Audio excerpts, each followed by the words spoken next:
ਦਰਸ਼ਕੋ break ਤੋਂ ਬਾਅਦ ਤੁਹਾਡਾ ਸਭ ਦਾ ਨਿੱਘਾ ਸਵਾਗਤ ਹੈ। ਸਿਆਸੀ ਇਸ਼ੂਜ਼ ਤੋਂ ਬਾਅਦ ਹੁਣ ਅਸੀਂ ਤੁਹਾਡੀਆਂ ਲਿਖਤਾਂ ਤੁਹਾਡੇ ਨਾਲ ਸਾਂਝੀਆਂ ਕਰਾਂਗੇ। ਲਿਖਣ ਲਈ ਤੁਹਾਡਾ ਬਹੁਤ-ਬਹੁਤ ਸ਼ੁਕਰੀਆ। ਇਸ ਤਰ੍ਹਾਂ ਸਾਨੂੰ ਲਿਖਦੇ ਰਹੋ, ਇਸੇ ਤਰ੍ਹਾਂ ਤੁਸੀਂ ਸਾਡੇ ਨਾਲ ਜੁੜੇ ਰਹੋ। Thank you so much. ਜੀ ਰਾਜ ਸਾਹਿਬ ਕੀ ਕਹਿਣਾ ਚਾਹੋਗੇ?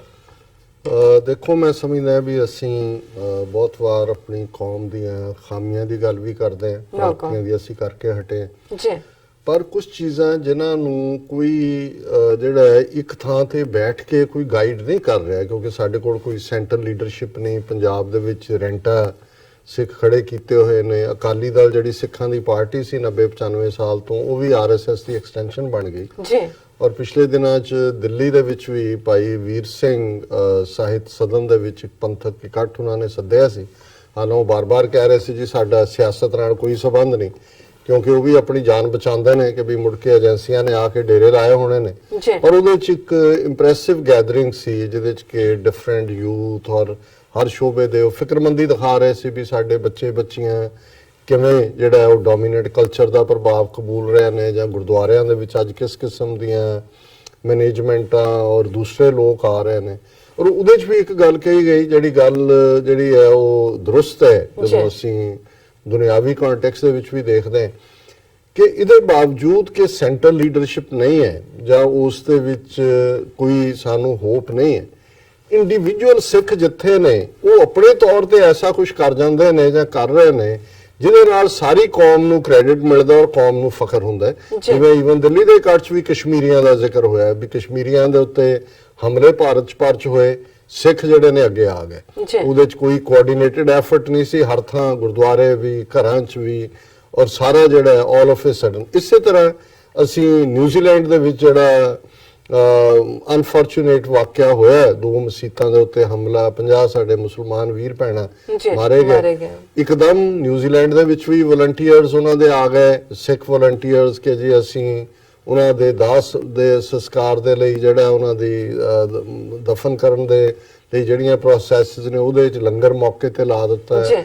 ਥਾਂ ਥਾਂ ਗੁਰਦੁਆਰਿਆਂ 'ਚ ਅਰਦਾਸਾਂ ਹੋਈਆਂ ਔਰ ਇਹ ਜਿਹੜਾ ਸੀ ਕੋਈ ਵਿਦਿਨ 24 ਆਵਰਸ ਇਹ ਗੱਲ ਸਾਹਮਣੇ ਆਈ। ਔਰ ਕੱਲ ਮੈਂ ਖਬਰ ਦੇਖ ਰਿਹਾ ਸੀ ਜਿਹੜੇ ਈਵਨ ਕੈਨੇਡਾ ਦੇ CTV ਨਿਊਜ਼ ਵਰਗੇ ਜਿਹੜੇ ਆਮ ਖਬਰਾਂ ਨੂੰ ਚੁੱਕਦੇ ਨਹੀਂ ਹੈ। ਹੁਣ ਬ੍ਰਿਟਿਸ਼ ਕੋਲੰਬੀਆ ਇੱਕ ਸੂਬਾ ਹੈ ਕੈਨੇਡਾ ਦਾ, ਉਹਦੇ 'ਚ ਛੋਟਾ ਜਿਹਾ ਇੱਕ ਵਿਕਟੋਰੀਆ ਉਹ ਆਈਲੈਂਡ ਹੈ। ਔਰ ਜੇ ਤੁਸੀਂ ਈਵਨ ਸਰੀ ਜਾਂ ਵੈਨਕੂਵਰ ਜਿਹੜੇ ਉਹਨਾਂ ਦੇ ਵੱਡੇ ਟਾਊਨ ਨੇ ਉੱਥੇ ਤਾਂ ਸਿੱਖਾਂ ਦੀ ਬਹੁਤ ਆਬਾਦੀ ਹੈ, ਲੱਖਾਂ ਸਿੱਖ ਰਹਿੰਦੇ ਨੇ, ਲੇਕਿਨ ਵਿਕਟੋਰੀਆ ਦੇ ਵਿੱਚ ਥੋੜੇ ਨੇ। ਪਰ ਪਹਿਲਾਂ ਉਹ ਆਏ, ਉੱਥੇ ਛੋਟਾ ਜਿਹਾ ਗੁਰਦੁਆਰਾ ਹੈ ਔਰ ਵਿਕਟੋਰੀਆ ਦੇ ਸਿੱਖਾਂ ਨੂੰ ਇਹ ਲੱਗਾ ਕਿ ਵੀ ਸਾਨੂੰ ਵੀ ਕੁਝ ਕਰਨਾ ਚਾਹੀਦਾ ਹੈ। ਉਹਨਾਂ ਨੇ ਆਪ ਹੀ ਕਾਲ ਦਿੱਤੀ, ਲੋਕਲ ਵੀ, ਕਿਉਂਕਿ ਜ਼ਿਆਦਾ ਉੱਥੇ ਗਿਣਤੀ ਸਿੱਖਾਂ ਦੀ ਬਹੁਤ ਥੋੜੀ ਹੈ। ਉਹਨਾਂ ਨੇ ਕਿਹਾ ਜੀ ਵੀ ਇਹ ਮਹਿਸੂਸ ਕਰਾਉਣ ਦੇ ਲਈ ਮੁਸਲਮਾਨਾਂ ਨੂੰ ਵਿਕਟੋਰੀਆ ਦੇ ਕਿ ਅਸੀਂ ਇੱਕ ਹਿਊਮਨ ਚੇਨ ਬਣਾਵਾਂਗੇ ਮਸਜਿਦ ਦੇ ਆਲੇ ਦੁਆਲੇ ਔਰ ਅਸੀਂ ਪ੍ਰੋਟੈਕਸ਼ਨ ਦੇਵਾਂਗੇ। ਔਰ ਉਹਨਾਂ ਨੇ ਜਦੋਂ ਕਾਲ ਦਿੱਤੀ, ਮੈਂ ਦੇਖ ਰਿਹਾ ਸੀ ਜਿਹੜੀ ਖਬਰ ਈਵਨ ਉਹਨਾਂ ਦੇ ਮੇਨ CTV ਨਿਊਜ਼ ਨੇ ਵੀ ਦਿੱਤੀ ਔਰ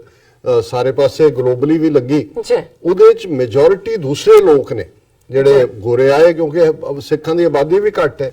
ਪਰ ਸਾਰੇ ਮੀਡੀਆ ਨੇ ਕ੍ਰੈਡਿਟ ਸਿੱਖਾਂ ਨੂੰ ਹੀ ਦਿੱਤਾ ਔਰ ਇਹ ਖਬਰ ਹੀ ਹੈ Victoria Sikhs form protective human chain around mosque, ਕਿ ਉਹਨਾਂ ਨੇ ਇੱਕ ਹਿਊਮਨ ਇਨਸਾਨੀ ਚੇਨ, ਦਰਸ਼ਕ ਸਕਰੀਨ ਤੇ ਦੇਖ ਸਕਦੇ ਨੇ ਕਿ ਉਹਨਾਂ ਨੇ ਇੱਕ ਹਿਊਮਨ ਚੇਨ ਬਣਾਈ। 1 week since a deadly shooting rampage at 2 New Zealand mosques, members of Victoria Sikh community formed a protective human chain at Masjid Al-Iman as a show of love and solidarity. ਪਿਆਰ ਔਰ ਇਕਜੁੱਟਤਾ ਦਿਖਾਉਣ ਦੇ ਲਈ ਉਹਨਾਂ ਨੇ human chain ਬਣਾਈ। The event was open to public and started at 12:45 p.m. at 2218 Quadra Street. A message circulating online before the event said, "The Sikh community wants to remind everyone that bigotry will not be tolerated." ਇਹ ਨਫ਼ਰਤ ਇੱਕ ਦੂਸਰੇ ਪ੍ਰਤੀ ਘਿਰਨਾ, ਇਹਨੂੰ ਸਿੱਖਾਂ ਨੇ message ਦਿੱਤਾ ਵੀ ਅਸੀਂ ਬਿਲਕੁਲ ਨਹੀਂ ਬਰਦਾਸ਼ਤ ਨਹੀਂ। This human shield will be a physical barrier of protection for those feeling persecuted and vulnerable following the horrors in New Zealand last week, the message reads. ਉਹਨਾਂ ਨੇ ਕਿਹਾ ਜੀ ਇਹ ਜਿਹੜੀ ਇਨਸਾਨੀ ਇੱਕ ਕੰਧ ਅਸੀਂ ਬਣਾ ਰਹੇ ਹਾਂ, ਇਹ ਅਸੀਂ ਮੈਸੇਜ ਦੇ ਰਹੇ ਹਾਂ ਕਿ ਅਸੀਂ ਸ਼ੀਲਡ ਕਰਾਂਗੇ ਕਿਸੇ ਵੀ ਇਸ ਕਿਸਮ ਦੇ ਅਟੈਂਪਟ ਨੂੰ ਜਿਨ੍ਹਾਂ ਨੂੰ ਆਲਰੇਡੀ ਜਿਹੜੇ ਪਰਸੀਕਿਊਟਡ ਔਰ ਦੂਸਰੇ ਨੇ ਉਹਨਾਂ ਦੇ ਨਾਲ ਅਸੀਂ ਖਲੋਤੇ ਹਾਂ ਜੀ। A member of Victoria Sikh community, Govinder Singh, called it a reminder of the strength of the human spirit. ਉਹਨਾਂ ਨੇ ਕਿਹਾ ਜੀ ਇਹ ਯਾਦ ਦਹਾਨੀ ਹੈ ਜੀ। ਕਿ ਇਹ ਜਿਹੜੀ ਬਿਗਟਰੀ ਕਰਨ ਵਾਲੇ ਜਾਂ ਇਨਟੋਲਰੈਂਟ ਨੇ ਇਹਨਾਂ ਦੇ ਸਾਹਮਣੇ ਹਿਊਮਨ ਸਪਿਰਿਟ ਨਹੀਂ ਹਾਰੇਗੀ। ਅਸੀਂ ਖਲੋਤੇ ਹਾਂ ਆਪਣੇ ਮੁਸਲਮਾਨ ਭਰਾਵਾਂ ਦੀ ਮਸਜਿਦ ਦੇ ਬਾਹਰ ਹਿਊਮਨ ਚੇਨ ਬਣ ਕੇ। ਜੀ। It was not the only human chain taking place.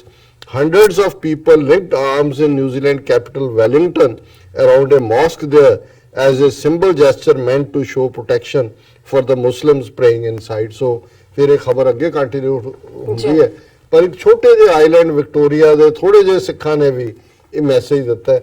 ਸੋ ਇਹ ਸਾਡੀ ਸਟਰੈਂਥ ਹੈ ਔਰ ਮੈਂ ਸਮਝਦਾ ਵੀ ਇਹ ਜਿਹੜੀ ਬੌਂਡਿੰਗ ਹੈ ਇਨਸਾਨੀਅਤ ਦੀ ਔਰ ਇਨਸਾਨੀ ਪਿਆਰ ਦੀ, ਗੁਰੂ ਰਹਿਮਤ ਕਰਨ ਕਿ ਇਹ ਸਪਿਰਿਟ ਸਾਡੇ ਚ ਇਵੇਂ ਹੀ ਰਹੇ, ਕਿਉਂਕਿ ਅਸੀਂ ਤਾਂ ਦੋ ਵੇਲੇ ਦੀ ਅਰਦਾਸ ਦੇ ਵਿੱਚ ਹੀ ਇਹ ਰੱਬ ਤੋਂ ਮੰਗਦੇ ਆ, ਅਕਾਲ ਪੁਰਖ ਤੋਂ, ਨਾਨਕ ਨਾਮ ਚੜ੍ਹਦੀ ਕਲਾ ਤੇਰੇ ਭਾਣੇ ਸਰਬੱਤ ਦਾ ਭਲਾ, ਕਿ ਭਾਈ ਅਸੀਂ ਬਾਬੇ ਨਾਨਕ ਦੇ ਨਾਂ ਤੇ ਜਿਨ੍ਹਾਂ ਨੇ ਸਾਨੂੰ ਇਹ ਰਸਤਾ ਦਿਖਾਇਆ ਤੇਰੀ ਇਬਾਦਤ ਮੰਗਦੇ ਆ, ਨਾਮ ਚੜ੍ਹਦੀ ਕਲਾ, ਕਦੇ ਵੀ ਮਨ ਚ ਉਦਾਸੀ ਨਾ ਹੋਏ, ਹਮੇਸ਼ਾ ਹਾਈ ਸਪਿਰਿਟਸ ਤੇਰੇ ਭਾਣੇ ਚ ਰਹਿਣ ਦਾ, ਹੁਕਮ ਚ ਰਹਿਣ ਦਾ। ਹੇ ਰੱਬ, ਹੇ ਅਕਾਲ ਪੁਰਖ ਸਾਨੂੰ ਬਲ ਦੇ ਤੇ ਸਰਬੱਤ ਦਾ ਭਲਾ, ਵੀ ਅਸੀਂ ਸਰਬੱਤ ਦੇ ਭਲੇ ਲਈ ਕੁੱਲ ਕਾਇਨਾਤ ਦੇ ਵਿੱਚ ਜਿਹੜਾ ਛੋਟੀ ਜਿਹੀ ਧਰਤੀ ਹੈ ਸਾਡੀ, ਉਸ ਦੇ ਵਿੱਚ ਜਿਹੜੀ ਖਲਕਤ ਹੈ ਉਹਨਾਂ ਦੀ ਸਰਬੱਤ ਦਾ ਭਲਾ ਅਸੀਂ ਮੰਗਦੇ। ਔਰ ਮੈਂ ਸਮਝਦਾ ਕਿ ਵੀ ਇਸ ਕਿਸਮ ਦੇ ਵਾਕਿਆ ਸਾਨੂੰ ਜਿੱਥੇ ਇਨਸਾਨੀਅਤ ਦੇ ਵਿੱਚ ਸਾਡਾ ਯਕੀਨ ਹੋਰ ਪਰਪੱਕ ਕਰਦੇ ਨੇ, ਉੱਥੇ ਗੁਰੂ ਦੀ ਕਲਾ ਹੈ ਕਿ ਇਹਦੇ ਬਾਵਜੂਦ ਜਿਸ ਕੌਮ ਨੇ 3-4 ਸਦੀਆਂ ਚ 3-4 ਪਾਵਰਫੁਲ ਪਾਤਸ਼ਾਹੀਆਂ ਦੇ ਨਾਲ ਟੱਕਰ ਲਈ ਹੋਏ, ਸਿਰਾਂ ਦੇ ਮੁੱਲ ਰੱਖੇ ਹੋਣ, ਲੱਖਾਂ ਦੀ ਗਿਣਤੀ ਦੇ ਵਿੱਚ ਪਰਸੀਕਿਊਸ਼ਨ ਹੁਣ ਦੇ ਦੌਰ ਚ ਵੀ ਪਿਛਲੇ 4 ਡੈਕੇਡਸ ਦੇ ਵਿੱਚ 1.5 ਲੱਖ ਤੋਂ ਜ਼ਿਆਦਾ ਜਿਹੜੇ ਯੰਗ ਸਾਡੇ ਮਾਰ ਦਿੱਤੇ ਗਏ ਹੋਣ, ਲੇਕਿਨ ਇਹ ਸਪਿਰਿਟ ਜਿਹੜੀ ਹੈ ਇਨਸਾਨੀਅਤ ਦੀ, ਪਿਆਰ ਦੀ, ਚੈਲੰਜ ਦੀ, ਇਹ ਡੈਂਪਨ ਨਹੀਂ ਹੋਈ। ਇਹ ਸਾਡੀ ਸਪਿਰਿਟ ਹੈ ਜਿਹੜੀ 18ਵੀਂ ਸਦੀ ਚ ਵੀ ਸੀ ਕਿ ਮੰਨੂ ਸਾਡੀ ਦਾਤਰੀ, ਅਸੀਂ ਮੰਨੂ ਦੇ ਸੋਏ, ਜਿਉਂ-ਜਿਉਂ ਮੰਨੂ ਵੱਢਦਾ ਅਸੀਂ ਧੂਣ ਸਵਾਏ ਹੋਏ। ਔਰ ਮੈਂ ਇੱਕ ਇਹਦੇ ਨਾਲ ਈਮੇਲ ਵੀ ਪੜ੍ਹ ਦਿੰਨਾ ਜਿਹੜੀ ਸਾਡੇ ਸਾਹਿਬ ਜੀ ਨੇ ਲਿਖੀ ਹੈ। ਉਹਨਾਂ ਨੇ ਲਿਖਿਆ, ਅਸਲਾਮ ਅਲੈਕਮ ਅਮਰਜੀਤ ਜੀ, ਮੇਰਾ ਨਾਮ ਅਯਾਜ਼ ਖਾਨਜ਼ਾਦਾ है, I am from Hyderabad Sindh Pakistan. Sir Allah आपको हमेशा खुश रखे। मैंने कल आपकी वीडियो फेसबुक पर देखी, फिर मैंने आपकी यूट्यूब चैनल पर सारी वीडियोस देखी, तो मैं आपको अप्रिशिएट करना चाहता हूँ। मेरी नज़र में इंडियन मीडिया के बारे में कुछ अच्छे ख्याल नहीं थे, क्योंकि वो फॉल्स न्यूज़, गैर ज़रूरी हाइप क्रिएट करके वो न्यूज़ देते हैं। पर आपको मैं अप्रिशिएट करता हूँ, जिस तरह आप प्रोग्राम करते हैं वो बहुत बेहतरीन है। अल्लाह आपको कामयाब करे और सच का साथ देने की हिम्मत देता रहे, आमीन। सो खानजादा जी, ਤੁਹਾਡਾ ਬਹੁਤ ਸ਼ੁਕਰੀਆ, ਤੁਸੀਂ ਸਾਨੂੰ ਇੰਨੇ ਪਿਆਰੇ ਲਫ਼ਜ਼ਾਂ ਦੇ ਨਾਲ ਨਵਾਜਿਆ। ਇਹ ਜਿਹੜਾ ਇੰਡੀਅਨ ਮੀਡੀਆ ਦੀ ਤੁਸੀਂ ਗੱਲ ਕਰਦੇ ਹੋ, ਇਹ ਤਾਂ ਝੂਠ ਦੇ ਸੌਦਾਗਰ ਨੇ, ਝੂਠ ਦੇ ਵਪਾਰੀ ਨੇ, ਵਾਰਮੋਂਗਰ ਨੇ, ਔਰ ਅਸੀਂ ਕਿਉਂਕਿ ਖੁਦ ਇਹਨਾਂ ਦੇ ਝੂਠ ਦਾ ਸ਼ਿਕਾਰ ਹੋਏ ਹੈ, ਹੋ ਰਹੇ ਹਾਂ, ਇਸ ਲਈ ਇੰਨੀ ਕੁ ਰੱਬ ਨੇ ਸਾਨੂੰ ਜਿਹੜੀ ਹੈ ਸਮਝ ਦਿੱਤੀ ਹੈ ਕਿ ਕੱਚ ਤੇ ਸੱਚ ਵਿੱਚ ਅਸੀਂ ਫਰਕ ਕਰ ਸਕਦੇ ਹਾਂ। ਜੇ ਉੱਥੇ ਕੱਚਮ ਕੱਚ ਹੈ ਤੇ ਇੱਥੇ ਸੱਚਮ ਸੱਚ ਹੈ। ਔਰ ਦੂਸਰਾ ਪਾर्ट उन्होंने फिर अपनी लिखत ਦੇ ਵਿੱਚ ਕਿਹਾ, मेरे पाकिस्तान में सिख फ्रेंड भी हैं जो कि बहुत ही अच्छे हैं। मैं चाहता हूँ आप पाकिस्तानी सिखों पर प्रोग्राम करें, क्योंकि दुनिया में खासकर इंडिया में परसेप्शन है कि यहाँ के सिख ठीक हालत में नहीं हैं। मगर मैं आपको बताना चाहता हूँ कि आप थोड़ी रिसर्च करिए और इस पर फिर अपने प्रोग्राम में बताइए। मैं आपको कोई इन्फॉर्मेशन नहीं दे रहा, मैं चाहता हूं कि आप खुद रिसर्च करें और उससे आपको भी सच्चाई पता चलेगी। थैंक्स। खानजादा साहब, ਅਸੀਂ ਤਾਂ ਆਲਮੋਸਟ ਕਿਸੇ ਵੀ ਹਵਾਲੇ ਨਾਲ ਜਦੋਂ ਗੱਲ ਹੁੰਦੀ ਹੈ, ਅਸੀਂ ਤਾਂ ਇਕੱਲੇ ਪਾਕਿਸਤਾਨ ਵਿਚਲੇ ਸਿੱਖਾਂ ਦੇ ਨਾਲ ਹੀ ਬਹੁਤ ਵਧੀਆ ਸਲੂਕ ਨਹੀਂ ਹੈ। ਮੈਂ ਸਮਝਦਾ ਹਾਂ ਵੀ ਜਿਵੇਂ ਦੁਨੀਆ ਭਰ ਦੇ ਵਿੱਚ ਜਿਹੜੇ ਸਿੱਖ ਵਸਦੇ ਨੇ ਉਹਨਾਂ ਨਾਲ ਪਾਕਿਸਤਾਨੀ ਭਰਾ ਭੈਣਾਂ ਮੁਹੱਬਤ ਕਰਦੇ ਨੇ ਜੀ, ਉਹ ਆਪਣੇ ਆਪ ਦੇ ਵਿੱਚ ਇਸ ਗੱਲ ਦੀ ਮਿਸਾਲ ਹੈ ਕਿ ਸਿੱਖਾਂ ਦਾ ਰੁਤਬਾ ਪਾਕਿਸਤਾਨ 'ਚ ਕੀ ਹੈ। ਬਾਕੀ ਟਾਈਮ ਟੂ ਟਾਈਮ ਜਿਹੜੀ ਪਾਕਿਸਤਾਨੀ ਸਿੱਖਾਂ ਦੀਆਂ ਅਚੀਵਮੈਂਟਸ ਨੇ ਉਹਨਾਂ ਦੇ ਉੱਤੇ ਅਸੀਂ ਗੱਲ ਵੀ ਕਰਦੇ ਹਾਂ। ਬੇਸ਼ੱਕ ਉਹ ਹਰਚਰਨ ਸਿੰਘ ਹੋਰਾਂ ਦਾ ਫੌਜ ਦੇ ਵਿੱਚ ਅਫਸਰ ਹੋਣਾ, ਜਾਂ ਡਾਕਟਰ ਮਹੀਪਾਲ ਸਿੰਘ ਉਹਨਾਂ ਨੇ ਟੌਪ ਕੀਤਾ ਹੈ, ਜਾਂ ਬੱਚੀ ਜਿਹੜੇ ਨਨਕਾਣਾ ਸਾਹਿਬ ਦੇ ਸਕੂਲ ਡਿਸਟ੍ਰਿਕਟ ਫਸਟ ਆਈ ਉਹਨਾਂ ਦੇ ਨਿਊਜ਼ ਐਂਕਰ, ਅਸੀਂ ਉਹਨਾਂ ਦੇ ਨਾਲ ਇੰਟਰਵਿਊ ਵੀ ਕੀਤੇ ਨੇ। ਪਰ ਅਸੀਂ ਚਾਹਾਂਗੇ ਕਿ ਆਉਣ ਵਾਲੇ ਪੀਰੀਅਡ 'ਚ ਜੇ ਸਾਡਾ ਕੋਈ ਪੈਰ ਧਰਾਵਾ ਪਾਕਿਸਤਾਨ 'ਚ ਮੀਡੀਆ ਦੇ ਹਵਾਲੇ ਨਾਲ ਹੋਇਆ ਤੇ ਅਸੀਂ ਜਿੱਥੇ ਪਾਕਿਸਤਾਨ ਦੇ ਇਤਿਹਾਸਕ ਗੁਰਦੁਆਰਿਆਂ ਔਰ ਜਿਹੜੇ ਸਿੱਖ ਵਿਰਸਾ ਹੈ ਉਸ ਬਾਰੇ ਗੱਲ ਕਰਾਂਗੇ, ਉਹ ਜਿਹੜੇ ਨੇ ਉਸ ਬਾਰੇ ਜਿਹੜੇ ਪ੍ਰੋਗਰਾਮ ਲਿਆਵਾਂਗੇ, ਉੱਥੇ ਅਸੀਂ ਜਿਹੜੀ ਮੁਹੱਬਤ ਦੇ ਨਾਲ ਉੱਥੇ ਲੋਕ ਸਿੱਖਾਂ ਦੇ ਨਾਲ ਵਰਤਦੇ ਨੇ। ਔਰ ਪਾਕਿਸਤਾਨੀ ਸਿੱਖ ਬੇਸਿਕਲੀ ਉਹ ਖੈਬਰ ਪਖਤੂਨਖਵਾ 'ਚ ਹੋਣ, ਉਹ ਸਿੰਧ 'ਚ ਹੋਣ, ਪੰਜਾਬ 'ਚ ਹੋਣ ਜਾਂ ਬਲੋਚਿਸਤਾਨ 'ਚ ਹੋਣ, ਉਹਨਾਂ ਦੇ ਲਈ ਕਿਵੇਂ ਉੱਥੇ ਕਾਨੂੰਨ ਨੇ, ਜਿਵੇਂ ਖੈਬਰ ਪਖਤੂਨਖਵਾ ਦੇ ਹਵਾਲੇ ਨਾਲ ਹੀ ਸੀ ਕਿ ਉੱਥੇ ਦਸਤਾਰ ਬੰਨ੍ਹ ਕੇ ਜਿਹੜਾ ਉਹ ਚਲਾਉਣ ਦੀ ਆਗਿਆ, ਜਦੋਂ ਕਿ ਬਾਕੀਆਂ ਦੇ ਉੱਤੇ ਹੈਲਮਟ ਦਾ ਹੈ। ਤੇ ਜੇ ਕਿਸੇ ਲੋਕਲ ਪੁਲਿਸ ਆਫੀਸਰ ਨੇ ਜਿਹਨੂੰ ਉਸ ਆਰਡਰ ਦਾ ਪਤਾ ਨਹੀਂ ਸੀ, ਉਹਨੇ ਕਿਸੇ ਸਿੱਖ ਨੂੰ ਜਿਹੜਾ ਬਾਈਕ ਤੇ ਸੀ ਚਲਾਨ ਕੀਤਾ ਤੇ ਫੌਰਨ ਉਹਨਾਂ ਦੇ ਹਾਇਰ ਆਫੀਸ਼ੀਅਲ ਨੇ ਸਿੱਖਾਂ ਤੋਂ ਮਾਫੀ ਵੀ ਮੰਗੀ ਔਰ ਉਹਨਾਂ ਨੇ ਕਿਹਾ ਜੀ ਇਹ ਜਿਹੜਾ ਅਣਜਾਣਪੁਣੇ 'ਚ ਹੋਇਆ। ਸੋ ਮੈਂ ਸਮਝਦਾ ਵੀ ਇਸ ਤੋਂ ਵੱਧ ਕੇ ਹੋਰ ਕੀ ਸਬੂਤ ਹੋ ਸਕਦਾ ਕਿ ਅੱਜ ਦੇ ਇਸ ਦੌਰ ਜਦੋਂ ਕਿ ਅਸੀਂ ਹਰਿਆਣੇ ਦੀ ਗੱਲ ਕਰਕੇ ਹਟੇ ਹਾਂ, ਮੱਧ ਪ੍ਰਦੇਸ਼ ਸਿੱਖ ਫੈਮਿਲੀਜ਼ ਕਿਵੇਂ ਫੇਸ ਕਰ ਰਹੀ ਹੈ ਉਹ ਸਾਡੇ ਸਾਹਮਣੇ ਹੈ। ਸੋ ਖਾਨਜ਼ਾਦਾ ਜੀ ਬਹੁਤ ਬਹੁਤ ਸ਼ੁਕਰੀਆ ਜੀ ਡਾਕਟਰ ਸਾਹਿਬ। ਹੁਣ ਆਪਾਂ ਫੇਸਬੁੱਕ ਮੈਸੇਜ ਲੈਂਦੇ ਹਾਂ। ਅਸੀਂ ਸਭ ਤੋਂ ਪਹਿਲਾਂ ਸਾਂਝੀ ਫਤਿਹ ਬੁਲਾਉਂਦੇ ਹਾਂ। ਵਾਹਿਗੁਰੂ ਜੀ ਕਾ ਖਾਲਸਾ, ਵਾਹਿਗੁਰੂ ਜੀ ਕੀ ਫਤਿਹ ਐਂਡ ਅਸਲਾਮ ਵਾਲੇਕਮ। ਜੀਤਾ ਸੁੰਦਰ ਜੀ ਸਾਨੂੰ ਲਿਖਦੇ ਨੇ ਖਾਲਸਾ ਜ਼ਿੰਦਾਬਾਦ, ਟੀਵੀ 84 ਗੁਰਜਾਪ ਰੈਫਰੈਂਡਮ 2020 ਵੀ ਉਹਨਾਂ ਨੇ ਕਿਹਾ। ਔਰ ਜੋ ਆਪਾਂ ਪਹਿਲਾ ਸੈਗਮੈਂਟ ਕੀਤਾ ਸੀ ਉਹਨਾਂ ਨੇ ਸਿੰਘ ਜਿੰਦਰ ਭੁੱਲਰ ਸਾਨੂੰ ਲਿਖਦੇ ਨੇ ਕਿ ਸੈਡ ਨਿਊਜ਼ ਉਹਨਾਂ ਨੇ ਲਿਖਿਆ, ਉਹਨਾਂ ਨੇ ਲਿਖਿਆ ਵੈਲਿਟੀ ਉਹਨਾਂ ਨੇ ਲਿਖਿਆ। ਔਰ ਭਾਈ ਗੁਰਮੀਤ ਸਿੰਘ ਬੱਬਰ ਸਾਨੂੰ ਲਿਖਦੇ ਨੇ ਲੋਕੋ ਆਪਣੇ ਪੁੱਤ ਬਚਾਓ, ਨਸ਼ਿਆਂ ਬਦਲੇ ਵੋਟ ਨਾ ਪਾਓ।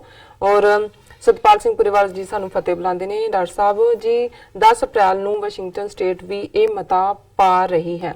ਔਰ ਮਨਜੀਤ ਸਿੰਘ ਮਠਾਰੂ ਜੀ ਸਾਨੂੰ ਫਤਿਹ ਬੁਲਾਉਂਦੇ ਨੇ। ਸ਼ੁਕਰੀਆ ਪੁਰੇਵਾਲ ਸਾਹਿਬ, ਮੈਨੂੰ ਥੋੜਾ ਬਹੁਤ ਇੰਡੀਕੇਸ਼ਨ ਸੀ ਪਰ ਤੁਸੀਂ ਚੰਗਾ ਵੀ ਖਬਰ ਕਨਫਰਮ ਕਰ ਦਿੱਤੀ ਜੀ। ਮਨਜੀਤ ਸਿੰਘ ਮਠਾਰੂ ਜੀ ਸਾਨੂੰ ਲਿਖਦੇ ਨੇ ਫਤਿਹ ਬੁਲਾਉਂਦੇ ਨੇ ਔਰ ਟੀਵੀ 84 ਦੀ ਟੀਮ ਨੂੰ ਜ਼ਿੰਦਾਬਾਦ ਕਹਿੰਦੇ ਨੇ, ਖਾਲਸਾ ਜ਼ਿੰਦਾਬਾਦ ਕਹਿੰਦੇ ਨੇ। ਔਰ ਕਹਿੰਦੇ ਨੇ ਕਿ ਮਾਨਸ ਕੀ ਜਾਤ ਸਭੇ ਇੱਕੇ ਪਹਿਚਾਨ ਵੋ, ਧੰਨ ਧੰਨ ਸ਼੍ਰੀ ਗੁਰੂ ਗੋਬਿੰਦ ਸਿੰਘ ਸਾਹਿਬ ਜੀ ਉਹਨਾਂ ਨੇ ਲਿਖਿਆ।